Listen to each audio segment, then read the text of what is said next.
Welcome to the East County Sports Report. I'm Ramon Scott, and I'm joined by Dave Dickens of EastCountySports.com and John Duran, also EastCountySports.com. John, great to have you on our team as well. Dave, guys, we're going to talk about boys basketball here heading into the holidays. Just a few games left, and then we'll return for the new year. And before you know it, we're heading into league play. But we want to touch base maybe with some predictions and some talk about East County boys basketball. And guys, no surprise, the top-rated team right now in the East County, it's the Foothills Christian Knights. The Knights are ranked 4th in the latest media poll, getting a couple of first-place votes, and they're ranked 5th in the overall county power rankings with a 4-2 record. Senior wing DJ Carter Hollinger is a leading candidate for East County Player of the Year, and he's joined on the squad by point guard Jaron Nafaretti and junior star Yassine Garam. Foothills Christian was in a matchup this evening as we recorded this broadcast with Mater Dei at the Grossmont Winter Tournament, but on Saturday, the Knights will travel to face number 2 ranked Torrey Pines. Also, Foothills will meet Harvard Westlake, which is ranked ahead of the Knights in the state rankings, on the day after Christmas at the Torrey Pines Holiday Classic. The Christian Patriots are 6-3 and ranked 16th in the latest media poll. Coach Davion Famber is constantly searching for respect, and he's getting it from the pollsters right now. The Patriots are only 32nd in the power rankings, but the polls, they're ranked up there in the top 15 with the media representatives. Dave, Northern Arizona bound senior Jackson Larson is averaging 22 points and 9.5 rebounds per game, and point guard Miles Williams, the junior, he's averaging 13.5 points per game and 5 assists. The Patriots will be underdogs in the next 3 games that they play. They'll play a pair of games after Christmas at the Max Preps tournament before facing top-ranked St. Augustine in the league opener on January 3rd. Yeah, I think they're going to be up for the task, though, and you mentioned Jackson Larson. I also wanted to throw in there, he had a pretty good game the other night, too, was Vinny Signorelli, who is also shooting the ball pretty well.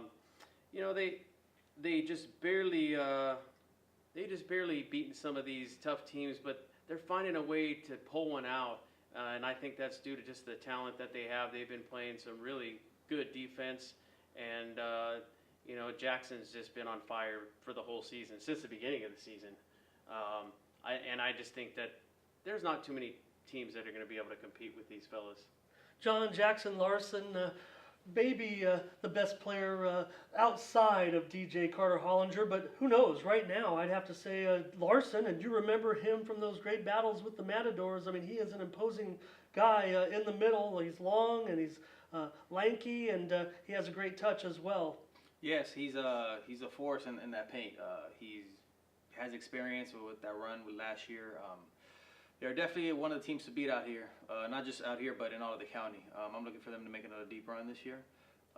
They're going to compete for a title, and you know they're doing what they're supposed to. They're playing tough teams, and the games are supposed to win. They're winning. They're finding ways to win, and it's led by Larson. I mean, if who else to lead them than Larson? He's the one who's been there, and he's continuing to come up big for them. Yeah, and despite losing some players to defection, they seem to have replaced those players right away. So not much missing with the Christian Patriots. Yeah, I think David Beezer always finds a way to replace those holes, and I mean it's showed in how many years now that they've been able to compete in all sports, really. Yes. Now let's start talking about some of these Grossmont Conference teams right now. We'll start with the Grossmont Hills League because the Grossmont Foothillers appear to be sliding in as the favorite right now in the Grossmont Hills League following their 8-3 start. Kind of tough to get information about these Foothillers, who are 23rd in the county power rankings. They defeated Granite Hills handily last night. Lashin Bekaroff, Michael Rodriguez, and Noah Clancy lead the Foothillers this season. When we get into league play, Grossmont and Helix will meet on opening night on January 8th. I just want to put the word out there. If we can get some information, some statistics set our way, even get some quotes from the boys, and you know, send the Foothillers their due, especially how they're playing right now. Please get a hold of us at East County Sports. We'd love to give you the support.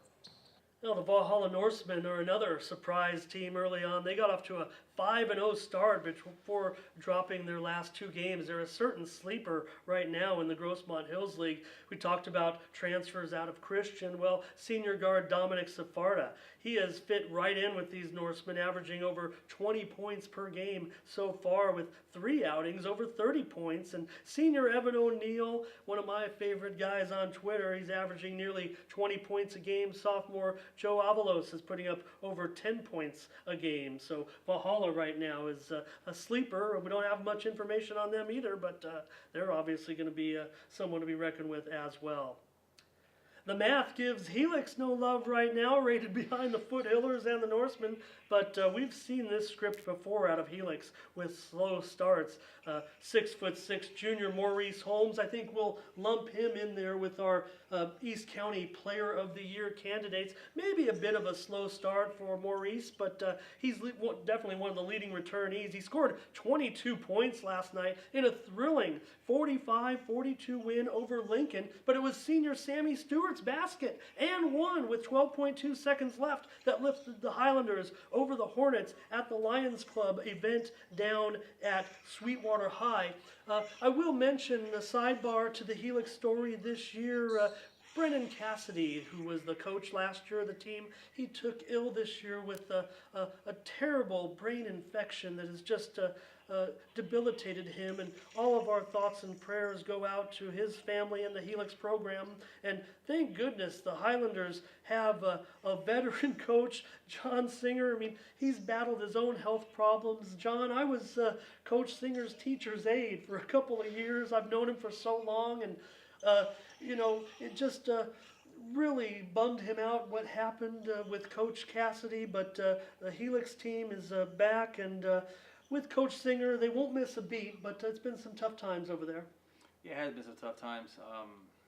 But the good thing about Helix, as their programs, they always seem to next man up. And whether it's with the player or with the coach, I mean, our thoughts go out to the coach as well. But you got Maurice Holmes in the way on the court, and it's a slow start. But the Highlanders, they always have athletes in every sports department. They got athletes, so I think they're gonna be okay. I think they're gonna right the ship after the holidays, and they should make a run. I'd be surprised if they don't make a run. Yeah, Kai Jesse had a big part in that game last night. Dave, Helix, a slow start is typical. They have football players playing well into the postseason, then they add a few more players, and by the end of the season, it seems like Helix is right there in basketball. Yeah, and I think that, as you mentioned, being a teacher's aide, I could remember being maybe 9 or 10 years old, and my favorite thing to do, I would tell my dad every time, is let's go see a Helix basketball game at home, because I want to see John Singer. I want to see him with his nice Fu Manchu, and I want to see him barking at these referees and getting after them for truly bad calls. I just like the energy he's always brought, and he's a little more careful about that now, but he still has that fire, and I think that it rubs off on the kids, and he is such a prolific coach, and just all the knowledge that he has.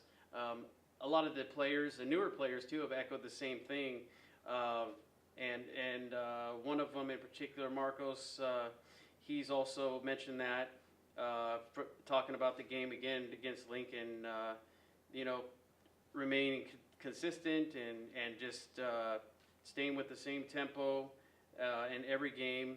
And you mentioned Samuel Stewart; he was mentioned in the same thing. And John Singer told me at the beginning of the season, he said, these kids will be something special at the end of the season. They're not the big names that you typically see, but I think under his tutelage, by the end of the season, they'll be better than 500 and they'll be competing. Oh, for sure. Dave, also in the Hills League is the West Hills Wolfpack, and they're off to a terrific start, and the late coach Jeff Armstrong would be so proud of what they've accomplished so far. And in the off season we had Coach Tim Berry and Coach Elias Toda join us and share their memories of Coach Armstrong, who tragically and suddenly passed away just a few weeks before the start of the season. But they're 7-3. They have a current 4-game winning streak. We know that this team is playing for Coach Armstrong and Renata Armstrong as well, who's still there keeping score, keeping book. Senior Michael Toda, he overcome an early shoulder injury that knocked him out of a game. Point guard and captain of the Wolfpack. The Wolfpack are young though. They've got shooters Cash Creighton, Ashton Avestro. Cash Creighton, let me tell you, is a headline writer's dream, Dave. Absolutely, and you mentioned him. Let's not forget also that another youngster, Kyle Dobbins, has also stepped up as well. There's just too many to name, and they have been playing catch up all season long. But for some reason, and they echo the same exact quote, and that's that Coach Armstrong is there.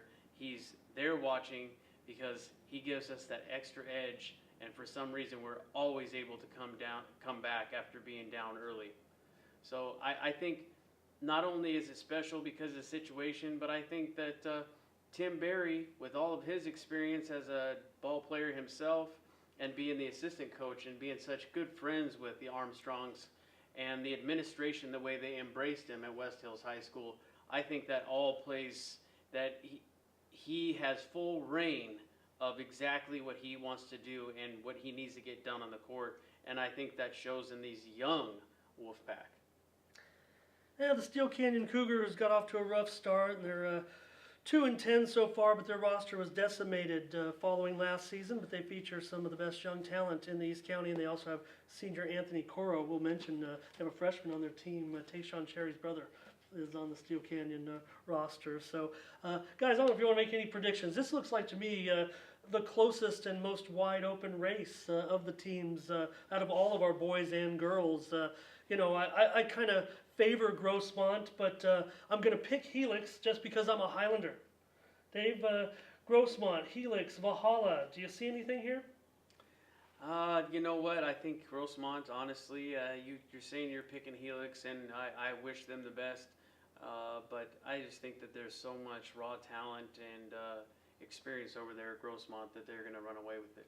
John, any prediction? Can you pick Valhalla for us? So we have three, or do you like one of these two ball clubs?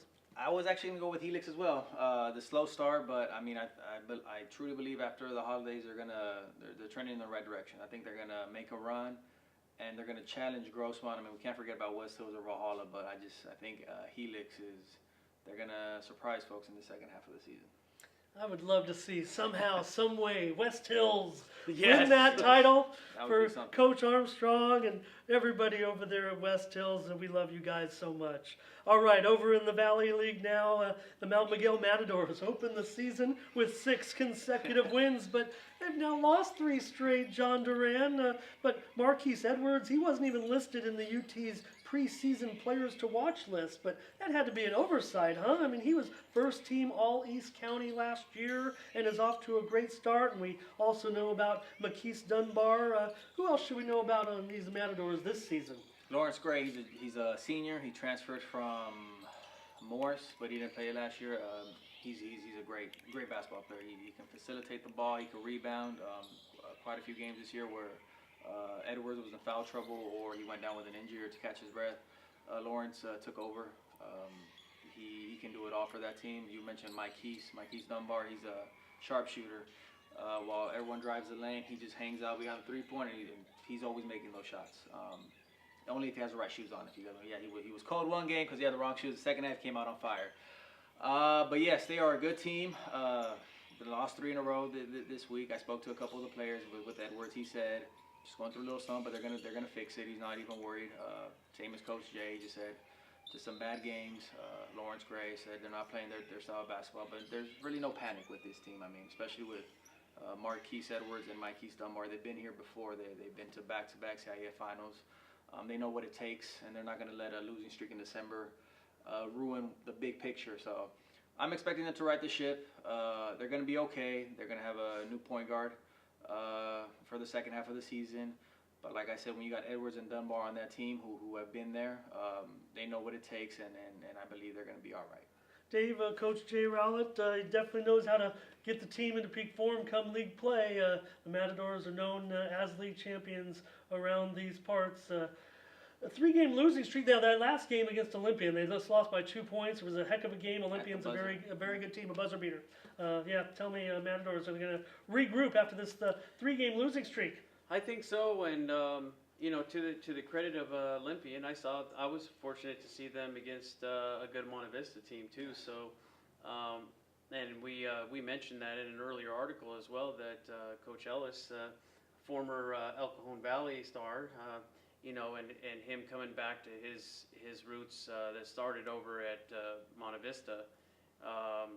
I think that Mount McGill should not be an oversight. Yeah, they lost 3 games, but you know, they did similar things last year, and when it really counted, it came to league, they started picking up speed, and they were the team to beat, obviously, because they met Christian in CIF. And the Matadors will play Granite Hills on Friday at El Capitan at 6:30. The Eagles are led by veteran McKay Roberts, and John Yaku has really stepped up his play, Dave. The Eagles have played a tough schedule. They're off to a little bit of a slow start, but I think Coach Dan Duffy knows what to do, keep these guys focused. Tell me about the Eagles. Yeah, you know what, he mentioned the same thing, that you don't want to really take that label as streaky, but they played a lot of games that they were in every single game. No one's blowing out the Eagles. He mentioned John Yaku, he's been one of the top, and John Bursch as well, he's been another one that stood out. They're just another young team, but they do have the talent. They have the talent to do it, and I think that when it's all said and done, I think that even though they lost a lot of veterans last year to graduation, I think this Granite Hills team is going to be one of those sneakers. They're not going to be at the very top, but they're going to sneak into the playoffs and make some noise. Yeah, Versich has stood out to me as well. The Monte Vista Monarchs have a senior-laden squad, and they're off to a 6-4 start. John, DeMarcus McCann, Derek Wiley, Jaden Dawn, and Kenny Stevens will certainly make this an interesting race with the Matadors. These are all veteran players, and they're playing pretty well right now. And Monarchs will also have a deep ball threat in sophomore Ernie Arambula. Yeah, Coach Tully over there, he's got a nice squad. They just had a big win over Christian Academy. Dominated, actually. I believe they're the #1 ranked team in Division 4. So yeah, they're going to be competing for a league title. I mean, I'm sure they're licking their chops out of that. And the Matadors lost 3 in a row. I think they're feeling good about themselves. They believe they have a chance. They do. Same after the holidays. I'm excited to see what the Monarchs do. I'm a Monarch as well, class of '04. So I'm excited to see them. I'm always happy when they have success. And yeah, Coach Tully has them going in the right direction, and it should be a fun league race between them and a couple other teams at the top. Dave, we were together yesterday when we saw a tweet come across, kind of some stunning news yesterday at El Capitan High School following the resignation of head coach Jeff Bickford. Longtime basketball coach and athletic director Jason Cavazos takes over on short notice following an administrative error. Dave, but on the court, junior guard Jacob Fitzner is one of the top shooters in the East County, and senior Randy Tucker is a big a presence in the middle. Big size-wise in the East County. The pair are combining to average over 27 points and 14 rebounds so far. The Vaqueros lost a close finish to a good San Diego team yesterday, despite a heroic effort by Ja'Cory Harris. That basket he put off the glass, but San Diego ended up getting the win in overtime. Yeah, Ja'Cory has been one of those that doesn't get the recognition sometimes as well. You know, and don't get me wrong, Tucker and Fitzner are definitely great shooters. I saw El Capitan early in the season for a tournament down in the South Bay against Olympian, and I'm actually impressed with the team. I think they're another team that's flying under the radar. They're not, they don't have that star staple, but they do have a really good team effort, and it really is a shame. I don't know all the details, so I don't want to get into it, but I think Jason will do a tremendous job. I had a conversation with him this morning about some great things, great relationship he had with my father about, I guess, back in the Californian when he was playing. My dad had all the coverage, all the clippings. He clipped them all personally for him, put them in an envelope, and brought them over to Jason in person. So A lot of respect for my father, for East County sports, for the Daily Californian. So I look forward to working with him. On the other side of it, I really enjoyed watching Coach Bickford and what he was doing. I think he was doing a solid job for sure. So I know it's definitely not the merit and what he was doing coaching wise. And I'm sure Coach Bickford will find a great spot soon. Let's just hope they can get things figured out over there as far as the clerical procedures that occurred. Not going to talk about them right now, but let's just say, I mean, Coach Bickford is one of the most respected coaches in the county, and it was not because of the Vaqueros on-court performance that this change was made. And one last thing I want to touch on, there's some positives also out there too. I want to congratulate him. Coach Bickford's going to be getting married here next year too, so big congratulations to him on that. So I think come New Year, I think there's going to be some great things happening for Coach Bickford, and we wish him good luck. The El Cajon Valley Braves are off to a 6-3 start after a 30-point win last night over High-Tech San Diego. Senior wing Davion Rogers scored 17 points in the second half, and he's officially East County's best-kept secret, averaging nearly 20 points a game. And hey, guys, the power rankings don't lie. The Braves are currently rated ahead of teams like Monte Vista, West Hills, and El Capitan. Davion Rogers is one of the best basketball players in the East County. Absolutely, and it's no secret anymore. I mean, especially I was surprised to hear those power rankings. Yeah, El Cajon, they're going to be another one who's going to be at the top of this league, challenging for a league title. I was actually surprised. I didn't expect them to start out this great, but yeah, I think they should be one of the favorites. They are just performing and doing a great job, playing great on defense. Yeah, I'm excited to see what they're going to do as well, along with Monte Vista and Mount Miguel to end the season. I'm always excited for the Braves' success, Dave. Can they keep it up? Can they challenge some of these teams in league play? They might have one of the best players. Is there enough support? I think that there is, and I want to mention too that I always pull for them. Not only did I finalize my senior year at Granite Hills, I did attend 2 years as a Brave, so I'm always hoping for that program to lift itself up and to be recognized. I mean, they're always the smaller guys.